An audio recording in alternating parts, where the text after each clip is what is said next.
বিসমিল্লাহির রহমানির রহিম। আসসালামু আলাইকুম রহমতুল্লাহ। বন্ধুরা সকলে কেমন আছেন? আশা করি ভালো আছেন। আমিও ভালো আছি আলহামদুলিল্লাহ।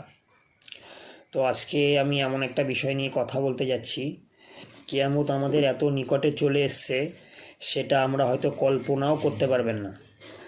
আজকে আমি আপনাদেরকে এমন একটি ভিডিও দেখাবো যেটা আগে কখনো ঘটেনি, মানুষ কল্পনাও করতে পারেনি যে এই জিনিসটা ঘটবে।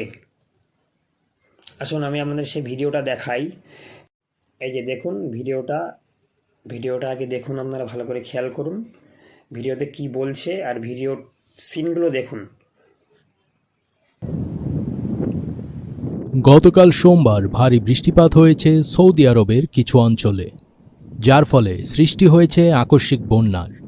এতে বেশ দুর্ভোগ পোহাতে হচ্ছে সেসব অঞ্চলের বাসিন্দাদের। জানা গেছে, ভারী বৃষ্টিপাতে বন্যা দেখা দিয়েছে সৌদি আরবের মক্কা, মদিনা অঞ্চল ও জেদ্দা শহরে। গতকাল সোমবার এই অঞ্চলগুলোতে বজ্রসহ ভারী বৃষ্টিপাত হয়। সৌদির রাষ্ট্রীয় সংবাদ সংস্থা সৌদি প্রেস এজেন্সির এক প্রতিবেদনে এসব তথ্য জানানো হয়েছে।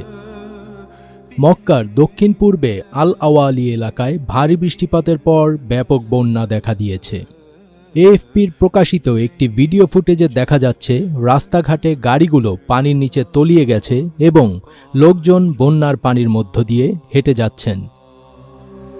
সৌদি আরবের ন্যাশনাল মেটিওরোলজিক্যাল সেন্টার সারা সপ্তাহ জুড়ে হালকা থেকে ভারী বৃষ্টি এবং বজ্রসহ বৃষ্টি এবং ধূলিঝড়ের পূর্বাভাস দিয়েছে।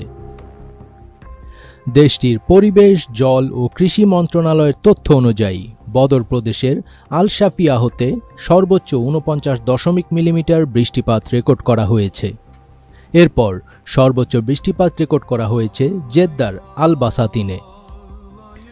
মদিনায় মসজিদে নববীতে 36.1 মিলিমিটার ও কুবা মসজিদে 28.4 মিলিমিটার বৃষ্টিপাত রেকর্ড করা হয়েছে।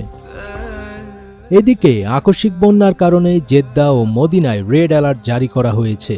স্থানীয় আবহাওয়া অফিস জানায়, মাঝারি থেকে ভারী বৃষ্টিপাত, বজ্রপাত, ধূলিঝড়ের পূর্বাভাস সহ এ ধরনের দুর্যোগপূর্ণ আবহাওয়া আগামীকাল 8 জানুয়ারি বুধবার পর্যন্ত অব্যাহত থাকবে।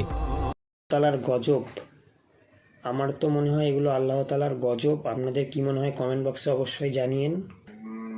আমাদেরকে আল্লাহ তাআলার কাছে তওবা করে ফিরে আসা উচিত।